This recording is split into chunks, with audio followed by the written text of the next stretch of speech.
Bonjour, je suis Juliette, bienvenue dans ce podcast. Dans le cadre de Bâton Studio, j'interviewe une personnalité sur sa spiritualité.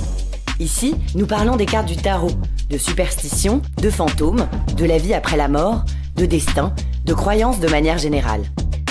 Dans cet épisode, nous rentrons dans l'intimité d'un invité, qui partage avec nous ses expériences magiques. Bonne écoute!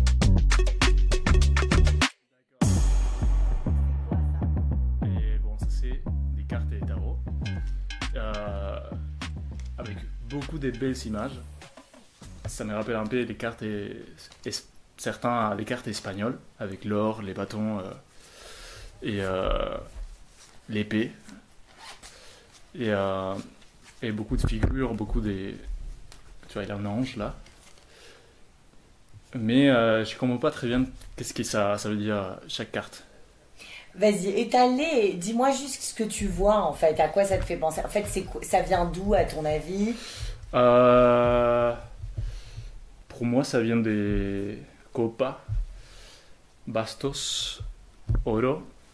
Donc ça parle espagnol là. Donc c'est pour ça que je pense que ça me rappelle un peu les cartes espagnoles, non? C'est un tarot espagnol. C'est un tarot espagnol. D'accord, c'est pour ça. Je les voyais déjà et ça m'a rappelé à les cartes normales avec lesquelles on joue des cartes avec tous mes potes. Et certains qui sont un peu spéciales, comme celle-là, la torre, tu vois, là, j'ai jamais vu une chose pareille. C'est une tour qui se prend un feu par un éclair avec un roi et une autre personne qui tombe de la tour vers le sol. Donc, ils sont assez jolis, je trouve. Après, tu m'expliqueras qu'est-ce que ça veut dire. Est-ce que tu as déjà, tu sais ce que c'est qu'une cartomancienne ou une tarologue ou un tarologue? J'imagine que c'est la personne qui lit les cartes, mais pas plus. Et tu as déjà eu une expérience de quelqu'un qui t'a lu les cartes? Et toi, 2 fois. Et après, il avait une autre amie argentine qui m'a tiré les cartes il y a 2 ans.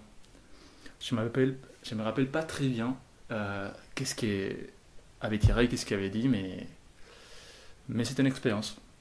Et c'est un peu les seules 3 fois que j'avais essayé de faire le tarot et me lire les cartes.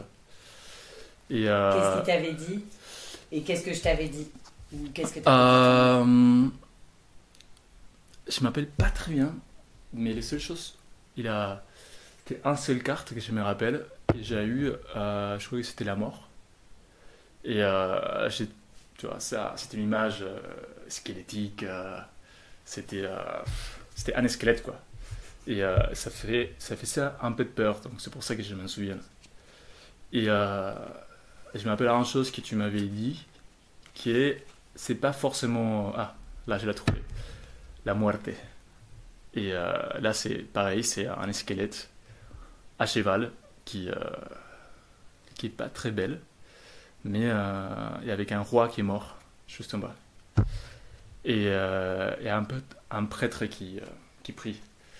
Je m'appelle que ça allait avec les changements aussi, tu vois, ça allait pas dire que j'allais mourir, mais que j'allais, je sais pas si c'est comme ça, mais j'allais vivre un changement dans ma vie. Bon, au moment, moi je ne savais pas très bien qu'est-ce qui est ça allait dire ou qu'est-ce que j'allais changer.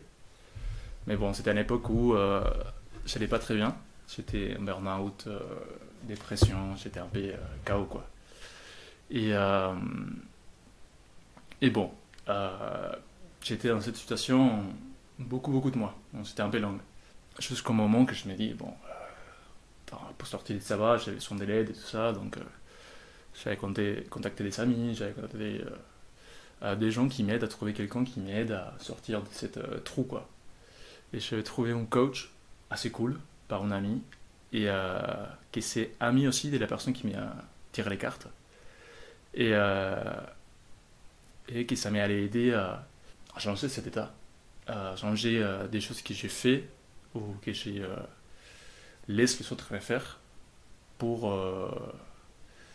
que ça ne me blesse pas à nouveau, quoi. Parce que pour aussi grandir, pour passer un peu ces caps un peu compliqués, quoi. Donc je crois que bon, ça allait dire ça en fait. Ces changements qui, bon, ça est venu quelques mois après quand même. Ça a commencé quelques mois après, mais ça a eu quoi, ça a eu lieu. Je sais pas si mon français est clair. Si, on comprend très bien. Est-ce que dans ton entourage familial ou dans tes amis, est-ce qu'il y a des gens qui consultent des voyants? Je vois qu'il y a une de mes sœurs qui croit un peu à tout ça, à tout ce qui est un peu... je sais pas si tarot, mais en tout cas... Astrologie? Astrologie, oui. Astrologie. Et mon père, je sais qu'il est allé quelques fois se lire les cartes. Moi, quand j'étais petit, je ne comprenais pas, tu vois. Il allait voir une sorcière ou une charlatane.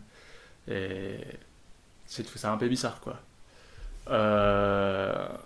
Toi, t'avais trouvé ça bizarre, enfant? Ah, oui. Pourquoi? Parce que, bon, je suis catholique, d'éducation catholique aussi, donc ça c'était un peu la seule côté spirituel que je connaissais. Il y a aussi parfois, il y a tu vois, surtout quand j'étais petit, il y a une espèce de un peu mépris des choses un peu qui suivent, tu vois, qui sont très carrées sur la religion, sur des autres formes d'expression spirituelle. Et moi j'étais élevé comme ça, donc j'ai trouvé hyper bizarre comment mon père qui m'a élevé, il va voir une sorcière et en même temps il va à la messe avec moi, tu vois, je comprenais pas. Et tu l'avais questionné là-dessus? Je crois que j'avais dit quelque chose, mais il ne m'a pas trop répondu, quoi. Il ne m'a pas expliqué pourquoi il est allé. Je sais pas s'il trouvait ça marrant ou il cherchait une réponse à une question en particulier que peut-être cette personne avait la réponse, quoi. Je sais pas. Et il avait eu l'air, après les rendez-vous, d'avoir été content et... Oui. Ouais. Et ta mère, elle l'a déjà fait? Non, ma mère, jamais. Elle va jamais le faire. Elle est cette personne hyper carrée, très très catholique. Et donc, il voit ça avec des mauvais yeux. Donc, je crois pas qu'il va voir ça. Mais quand même, elle croit à différentes choses aussi, tu vois. Mais quand c'est un peu cadré, elle croit pas, tu vois. Mais par exemple, aux fantômes, elle croit, tu vois. Des esprits qui sont là, dans une maison ancienne, familiale, elle croit, tu vois, en tout ça. Donc, il croit aux esprits, quoi. Et, qui sont... tu vois. Mais elle croit pas que l'avenir peut être écrit? Je crois pas. Alors que ton père, un peu plus... Un peu plus, ouais. Ah ouais. Ouais. Et moi, je crois pas au destin. Mais toi, je crois qu'on fait notre destin en marchant, quoi. Et on fait des choses, quoi. Et c'est que nous qui on prend les décisions sur les choses.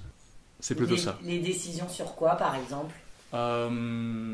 Qu'est-ce qu'on prend comme décision? Par exemple, moi, je crois que, par exemple, quand on n'a pas toutes les réponses, je ne sais pas si on prend la décision à un moment pour faire une chose ou l'autre. Parfois, on attend que certaines choses se présentent aussi.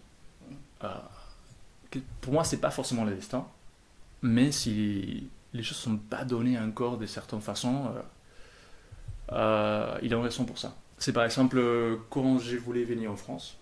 Moi, j'avais voyagé quand j'avais 20 ans en France et j'avais beaucoup aimé le pays. Je me suis dit, waouh, c'est chouette. Il faut que je passe un an ici. Au moins avant, tu vois, je sais pas, me marier, faire une famille en Argentine. Je voulais faire mon expérience à l'étranger. Je crois pas que mon destin était parti en France. C'était une chose que je voulais faire.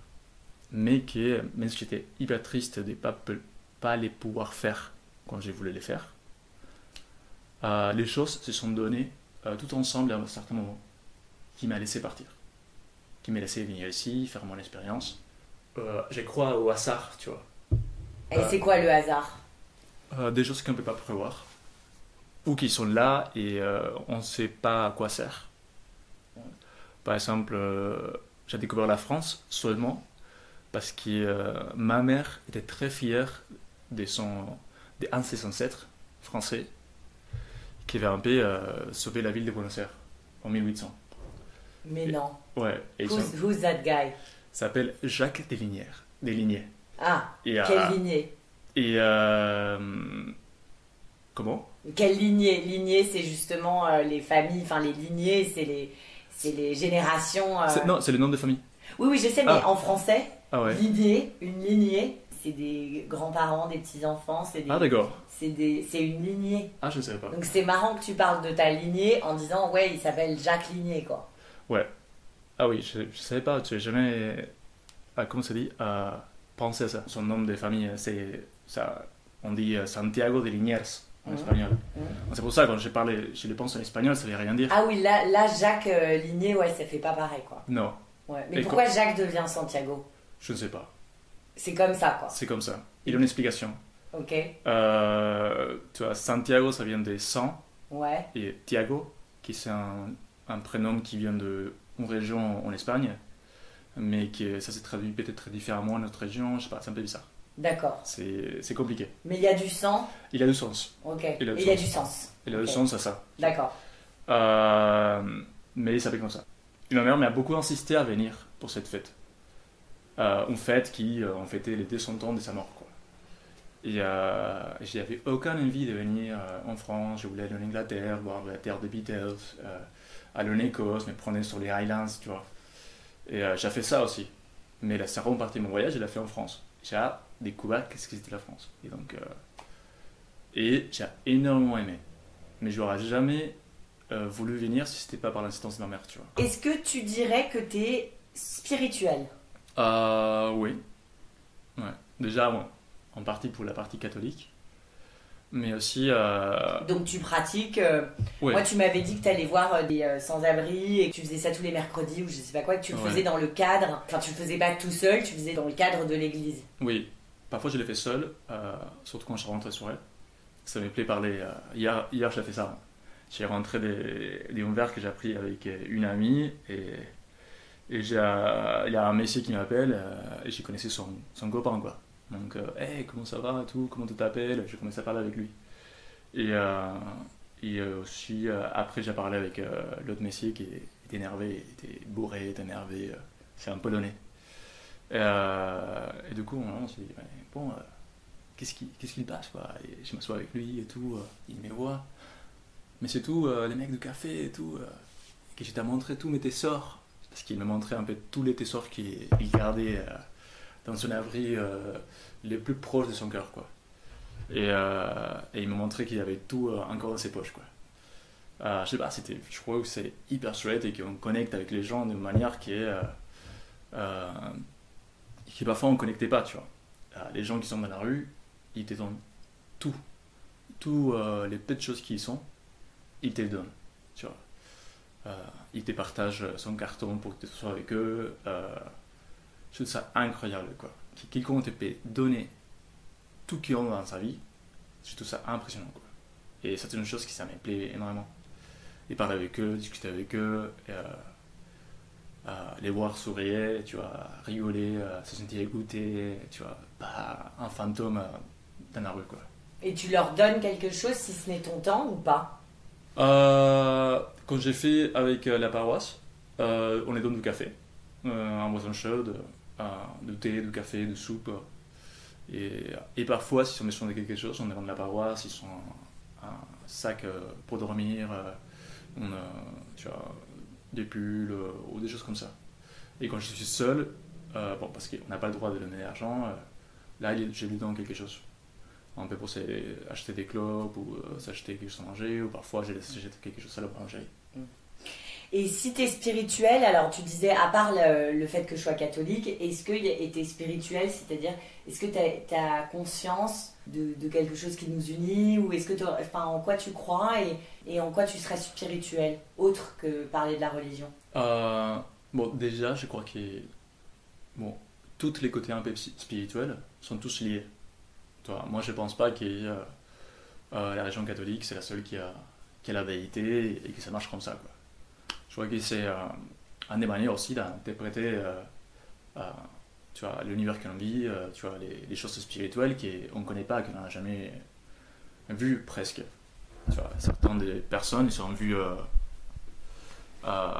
eu des moments spirituels assez forts, quoi. Ils ont vu soit un fantôme, soit tu vois, je sais pas, la Vierge, ou des choses comme ça, quoi. Donc, et ça se trouve que bon, ça arrive un peu des choses similaires un peu partout, et toutes les religions, ils ont des manières de faire qui sont assez similaires aussi, où il y a souvent des choses qui se ressemblent. Parfois, il y a beaucoup de différences aussi. Mais oui, toutes ces choses, je crois que ça joue beaucoup. On a tous un peu des règles un peu pour être heureux, pour être... tu vois, parfois, quand on devient trop fermé, on oublie un peu qu'ils sont... Tu vois, l'idée de cette règle, en fait, qui c'est de mieux vivre avec les autres et avec nous-mêmes. Et du coup, ça fait un peu parfois des personnes qui suivent un peu, qui est mal suivre. Je sais pas comment dire. Ouais, moi je disais aigri tout à l'heure, mais... Ouais, aigri. Alors, est-ce que tu es superstitieux? Non. Je crois pas à la chance. Bon, je crois à ça, tu vois. Parfois, il y a des choses qui nous arrivent, on sait pas pourquoi elles sont là, mais... Tu vois, je vais jamais au casino, je fais jamais gaffe si je vois un chat noir, ou je passe... ou les règles, tu vois, avec les sels. Qu'on règle en Argentine, qu'on ne doit pas se passer les sels dans la main. Et... normalement, on doit se battre dans les heures qui suivent. On doit se fâcher contre l'autre. Non, je ne crois pas du tout dans toutes ces petites superstitions. Mais je crois, tu vois, je crois que dans la religion, il y a beaucoup de superstitions aussi. Et ça me touche un peu plus. Tu crois en la vie après la mort? Oui. Et tu crois au jugement dernier? Je ne sais pas. Alors, c'est quoi cette vie après la mort? Qu'est-ce qui se passe? Aucune idée. Moi, je ne peux pas vivre sans imaginer qu'il y a quelque chose après. Tu vois, je ne crois pas qu'on se étend et tout finit là et on ne se rappelle pas qu'on a existé, quoi. On est toujours réveillé, on est toujours en train de réfléchir. Même quand on est bébé, on ne se rappelle pas, tu vois. Et quand on dort, tu vois, je crois qu'on a une âme, tu vois. Je crois, tu vois, les jugements, tu vois... Tu crois qu'on a une âme? Oui, complètement, ouais. Mais c'est un jugement après la mort, oui, j'imagine que oui, tu vois, c'est ça qui a un peu dit la religion catholique, mais je ne sais pas comment ça va se faire. Donc on a une âme, elle était où cette âme avant de naître? C'est quoi l'âme? C'est de l'énergie? C'est comment c'est quoi l'âme? Quelle belle question. C'est en fait, j'imagine que c'est notre essence, c'est qui on est en soi. J'imagine que l'âme est créée par Dieu et que chaque âme est unique. Déjà, tu vois, parfois c'est un peu inexplicable comment certains enfants depuis les naissances ils sont déjà en personnalité. Ils sont déjà des choses qui les font uniques, tu vois. Même s'ils n'ont rien vu, même s'ils n'ont rien expérimenté. Je vois que... J'imagine que c'est parce qu'on a tous son âme et que c'est pour ça que chaque enfant avec quelques jours de vie, il est différent à tous les autres. Donc la vie après la mort, on y croit, mais on ne sait pas comment. L'âme va quelque part, mais we don't know where. J'imagine que paradis. J'imagine que ou un endroit. Tu crois au paradis? Où tout serait beau, on va tout avoir toutes les réponses qu'on a. Tu crois? Ouais, un peu. C'est ça que j'imagine en tout cas. Tu vois, je sais pas qu'est-ce que ça va donner, mais c'est ça que j'imagine. Et il y aura quoi dans ce paradis du coup? Les bonheurs. Et c'est total. quoi? Et c'est quoi? Un peu comment la vie serait ici si on prenait soin de tout le monde et si on n'aura pas des choses qui nous blessent, nous détruisent. Tu vois, s'il n'y aura pas... C'est John Lennon, quoi. Comment? John Lennon.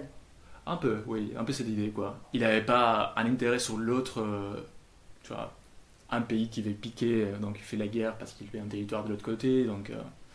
ou quelqu'un qui te vole ou qui te tue parce qu'il y a un intérêt qui te fait faire du mal, quoi. J'imagine qu'au moment qu'on arrive, les gens qui arrivent déjà, ils s'arrivent à vivre comme ça, quoi. En harmonie avec l'autre.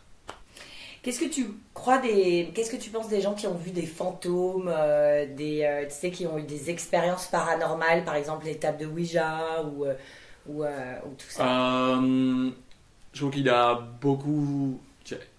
Il a beaucoup d'arnaques, il a beaucoup des charlatans qui disent ça, des gens qui veulent appeler l'attention. Mais je crois qu'il aussi il a il y a des gens qui ont vraiment vu ça. Donc, t'y crois? Oui, ouais. Je crois pas à chaque personne qui m'a dit qu'il y a vu une fantôme, mais j'y crois. Ouais. De la même manière qu'on croit pas tous ceux qui n'en ont pas vu non plus. Oui. Trust me. Ouais. Qu'est-ce que tu penses des drogues? Moi, j'aime pas trop. Je prends pas, en général. En général, mais est-ce que tu as déjà eu une expérience? Oui. J'ai fumé des pétards. Et une fois, j'ai goûté un brownie space cake, quoi. Et c'était un peu fort pour moi, tu vois. Donc déjà, à ce point-là, je n'aimais pas.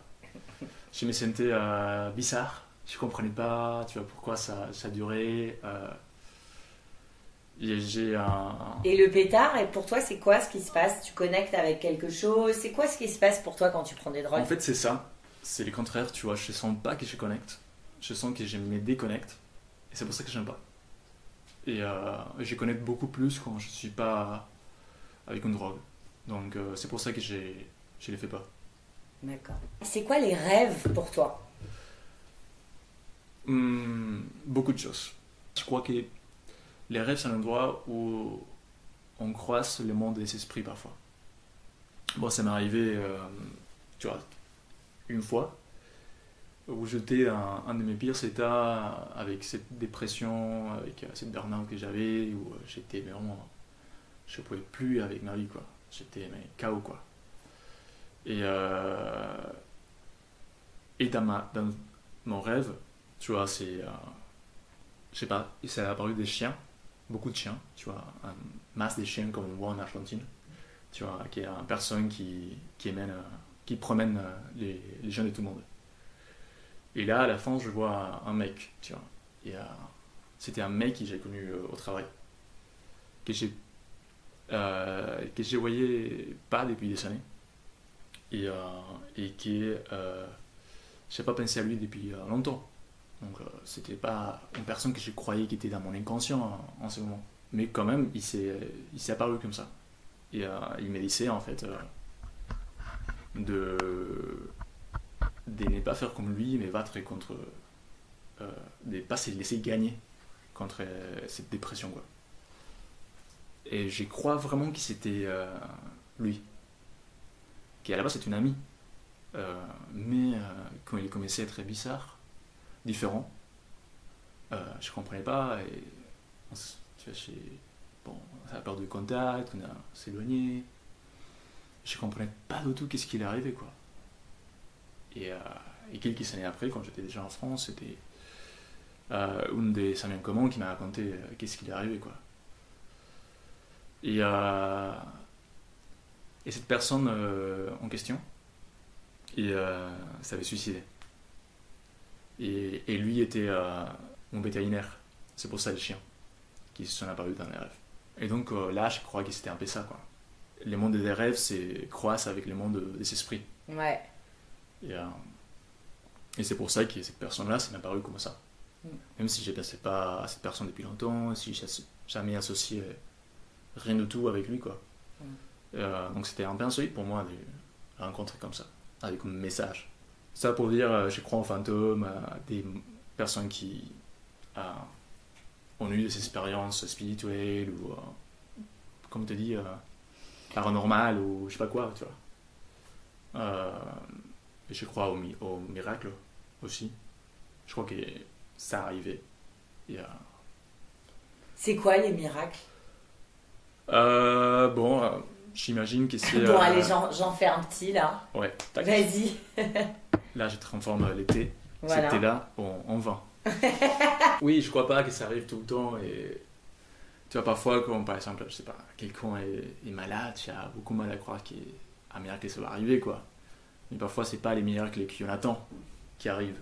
Ah, bah oui. Non, mais quand tu dis c'est pas celui que j'attends, enfin, c'est pas ceux qu'on attendait. Ah, par exemple. Donc alors, c'est-à-dire genre, ah bah, miracle. Par exemple, une chose que je pensais quand j'ai dit ça, bon, il a quelques années, la mère d'une amie était très malade, avec un cancer, et bon, finalement, il a décédé.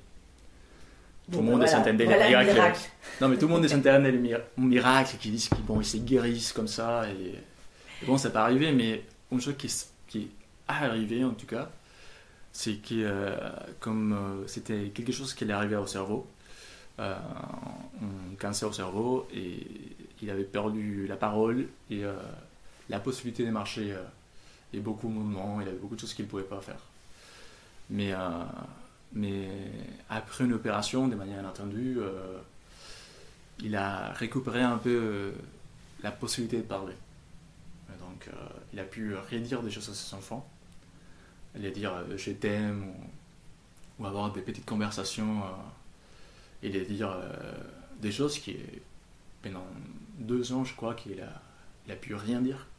Donc, peut-être c'était ça les miracles qui s'est arrivé. Le fait qu'il puisse à nouveau parler. Est-ce qu'on avait prédit un miracle? Tous ses enfants, tout le monde est prié pour ça, pour un miracle.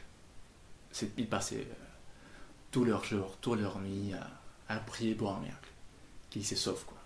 Et même si c'est pas arrivé, il est arrivé autre chose, c'était qu'il puisse dire à nouveau je t'aime à ses enfants, quoi. C'est magnifique. En quoi tu crois? Bon, déjà, je crois dans l'âme, chose que j'ai déjà parlé. Je crois qu'il a quelqu'un supérieur qui est là, qui a créé un peu l'univers, quoi. Pas exactement la forme, comment, mais je crois qu'il a quelqu'un. Il a un dieu, tu vois. Ou une déesse. Ou une déesse, ou les deux. Un Aphrodite, dieu. Je ne sais pas comment ça doit y être. Hermaphrodite, merde, je ne sais plus le mot. Hermaphrodite, il a un peu tout. Ouais. Mais c'est un dieu, c'est incorporel, quoi. Ça peut être. C'est qu'une imagine ou pas, ça ressemble à une personne ou pas, tu vois. Et il crée comme un petit chaudron magique, genre. Il fait des petits. Ouais, comme un petit popcorn. Magicien comme ça. Il met des petits trucs dans. Je sais pas, mais je crois qu'il a quelque chose. Il a quelque chose de spécial quelque part. D'accord. Et, en quoi tu crois aussi? Est-ce que tu crois en l'amour? Je crois en l'amour, ouais. Il a beaucoup d'amour différents. L'amour de l'amitié, l'amour père et fils, mère et enfant. Et, t'as pas dit mère et fils, là ça a bloqué, là, c'est genre. Ouais, non, mais parce qu'à la base, tu voulais dire père et enfant, quoi. Oui, mais j'avais dit fils, quoi. C'est une question de la langue. Bah ouais, c'est la langue. Mais ce que je voulais dire en vrai, c'était père-enfant, mère-enfant. Ouais. Attention, Carlos. Hein. Je sais que tu viens d'Amérique du Sud. Je sais. Tout le monde sait que vous êtes des gros machos. Mais t'arrêtes. On s'améliore beaucoup. On s'améliore énormément. Donc, la France, il faut écouter. Hein. La France, il faut écouter. Donc il a beaucoup de féminisme là qui passe en ce moment, et beaucoup de personnes ne savent pas où se mettre. Ils ne comprennent pas qu'est-ce qu'il passe. Ça passait d'un extrême à l'autre. Mais après, ça commence à partir plus vers le milieu, quoi. D'accord. Et un endroit où la femme, il a autant de place que l'homme, autant de paroles que l'homme, les sentiments, la manière de... tu vois, la manière de gérer l'amour avec une femme, tu vois, la femme, il a une place énorme, quoi, en Argentine, quoi. Et tu vois, hier, il y avait quelqu'un qui m'avait dit que peut-être en France, parfois, les plaisirs est très focalisé sur les plaisirs de l'homme, quoi. Et c'est ça qu'il me disait. Comment les gens attendent, comment ça... Bon. Tu vois, parfois, par exemple, tout ce mouvement MeToo arrive en retard, quoi. Là, on commence à parler des abus des cinéastes, des personnes du monde du cinéma, tout ça. Et on parlait dans tout le monde, il a, tu vois, 4-5 ans, quoi. Donc, il est en retard, je trouve.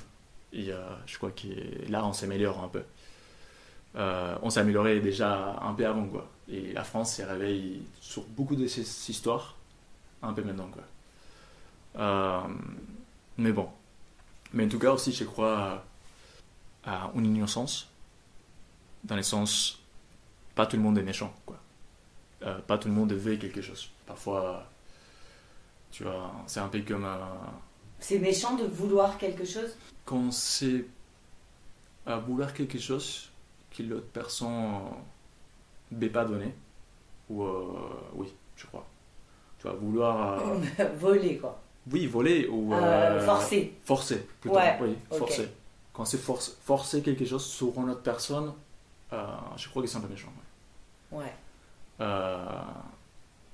Ou les gens qui, parfois, ils sont trop dans ce qu'ils veulent et ils manipulent les gens pour essayer d'avoir ce qu'ils veulent.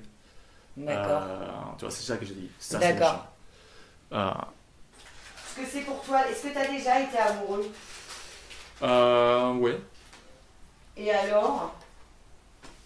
Et alors, je suis encore célibataire. Et Ah là là là là. ouais. Mais bon, ok, ces côtés-là, amour pour toujours, tu vois, c'est une chose que j'étais élevé, élevé à croire à ça, quoi. Tu vois, comme bon catholique, c'est marié une seule fois dans la vie et rester comme ça, avec l'amour de ta vie, quoi. Et la génération de mes parents, à 23 ans, 25, tout le monde était marié, quoi. À 25 ans, déjà, tous savaient ou croyaient avec qui ils allaient finir toute leur vie, quoi. Pas tous mes oncles sont réussis à finir avec les personnes qui se sont mariées. Ils n'ont pas réussi. Réussi, ouais. Ouais, c'est un échec. Et du Oui. coup, Peut-être, l'appellation. C'était peut-être se sont trompés à la première fois. Tu vois, il avait un oncle qui s'est à tromper la première fois des femmes et la seconde était la bonne. Mhm. Et une femme incroyable, quoi. Donc c'est très difficile à savoir qu'est-ce qu'on veut déjà à 23 ans, comme mes oncles et ma mère, il a fait, quoi. Donc j'ai aucune idée à qu'est-ce que c'est l'amour et comment ça va se montrer, quoi. Et mais t'as déjà été amoureux? Ouais. Beaucoup de fois? Tout ça, c'est un mystère pour moi, tu vois. La partie amour, tu vois, j'ai pas tout compris encore, tu vois. Donc, Qu'est-ce que t'as compris? je sais pas si j'ai compris beaucoup de choses sous l'amour, mais j'ai compris beaucoup de choses sur les personnes en général. Comment ça fonctionne, quoi, en personne, quoi. Et les choses que j'aime pas et que je fais pas dans ma vie, quoi. Tu vas prendre les cartes espagnoles dans la main, là, Yes. et tu vas les mélanger. Ok. Là, je deviens un peu nerveux, quoi. Qu'est-ce qu'ils vont dire les cartes? Est-ce que la mort va sortir à nouveau? Il y a un domaine que tu veux questionner ou pas? Non. Ok. Quand t'es prêt, Ouais. tu mets le paquet sur la table, les illustrations, voilà, et tu coupes en deux avec ta main gauche. On va regarder la carte de coupe. Ok. C'est le roi de denier. Roi des Le roi de denier, le roi des euros. Ouais. Rey des euros. Ah. Qu'est-ce que tu vois? Je vois un roi, bien sûr, avec une grosse monnaie qui est une étoile, et assis sur un trône, ça se dit comme ça? Ouais, un trône. Ouais. Derrière, il a un château. Toi, à sa droite, il a un château. À sa gauche, il a des vignes. Donc, j'imagine que ça parle un peu de l'abondance. Ouais. Et Et de surtout la stabilité dans la matière. ah, D'être stable, oui, ok. concrètement.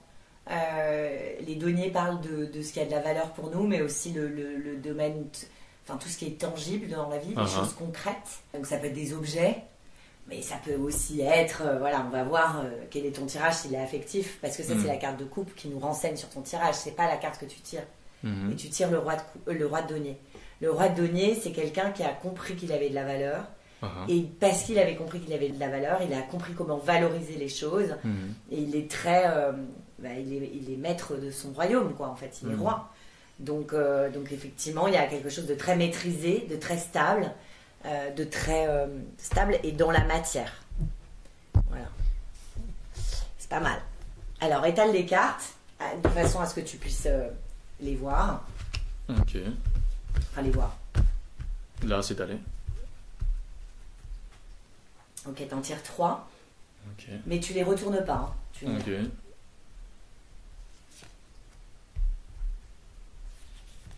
Te voici devant les énergies en action dans ta vie. À ta droite, t'as le passé. Au milieu, il y a l'énergie que t'incarnes en ce moment. Et là-bas, t'as le futur en potentiel. Le passé, c'est ce qui t'a amené ici, c'est ce qui te pousse. Que ça soit positif ou négatif, cette carte-là, de toute façon, il faut que tu coupes avec cette énergie-là parce que merci de m'avoir accompagné, merci, au revoir, tu vois, tu descends du cheval. Même si c'est le soleil, c'est quelque chose, pas où il faut que tu coupes dans le mauvais sens, mais voilà, c'est ce qui t'a amené jusqu'ici. Voilà. Maintenant, il faut que tu incarnes celle du milieu. Celle du milieu, c'est les challenges qui sont aujourd'hui en action dans ta vie. Et celle de gauche, c'est ce qui est probable, voilà, en potentiel, c'est-à-dire probablement c'est ça qui va se passer après. Ok. Pas se passer, mais en tout cas l'énergie à laquelle tu vas devoir t'affronter, quoi. D'accord. On y va, tu les retournes? Les 3 à mon temps? Les 3, non, surtout. Comme on commence par celle du passé. Ok. Opa.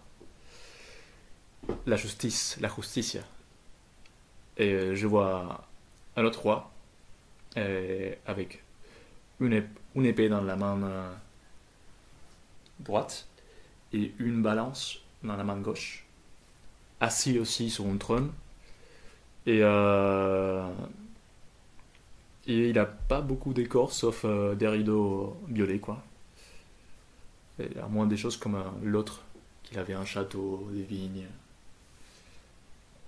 Il y a quelque chose d'austère. Oui, complètement.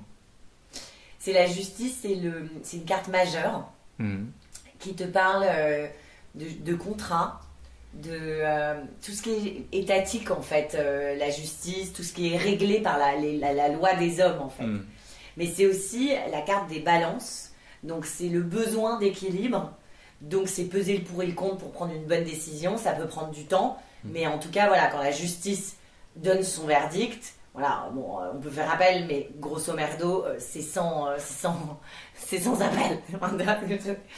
Donc, on va voir, mais il y a eu quelque chose où tu as tranché, où tu as posé ton jugement dessus, ou en tout cas, tu as rendu justice à quelque chose. On va voir en quoi. Tire celle du milieu. Ah ouais, on a carrément le jugement après. La justicia, el juicio. Ouais, c'est assez hallucinant. Ouais. Le juicio, c'est... il a un gros ange qui joue une trompette avec un drapeau sur 3 personnes, peut-être une famille, qui s'est réveillée de la mort. Donc ils sont les tombeaux et eux se réveillent. Donc el juicio, quoi. Et la dernière carte, l'or. Donc c'est un homme qui construit, qui fait des monnaies en or. Les 8 en or. Parce que je n'ai pas dit la chiffre. Le 8 de denier. Des deniers? Ouais.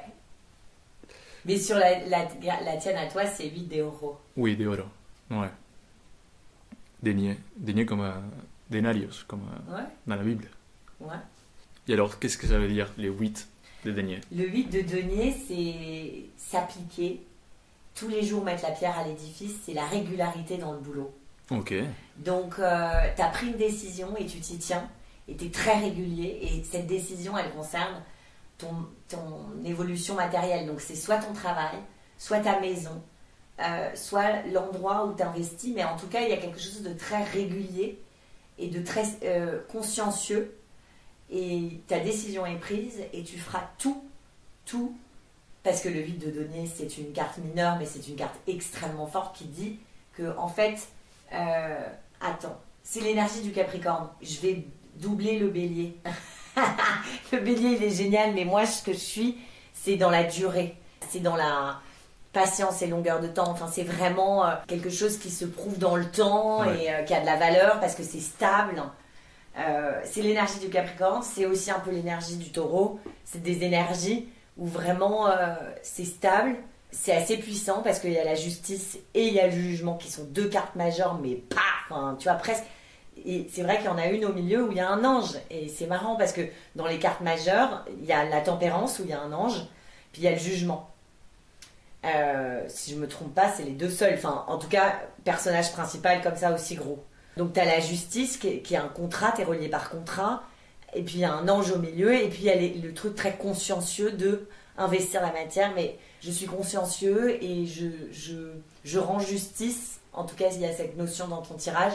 Je rends justice à quelque chose pour lequel j'ai été appelée, quoi. Donc il y a vraiment un truc de foi.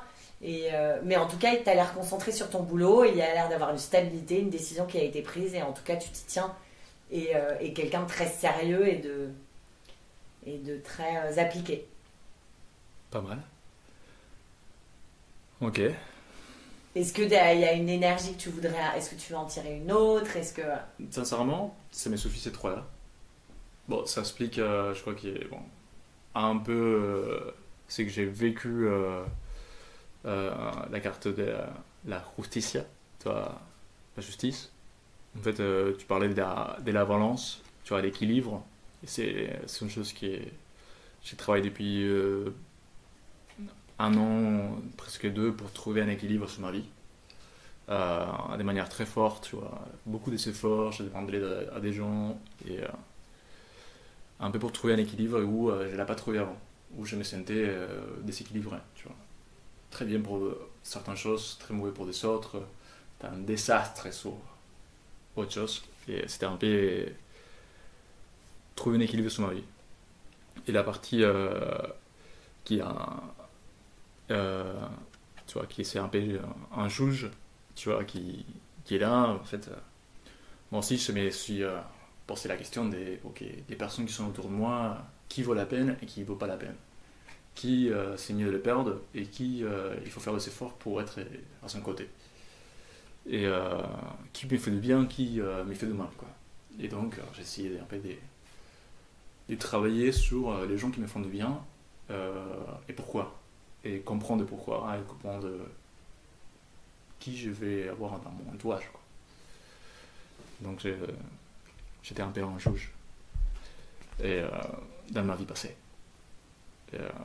Et bon, là tu parlais du jugement, tu avais dit une chose comme si tout ça c'est fait, quoi.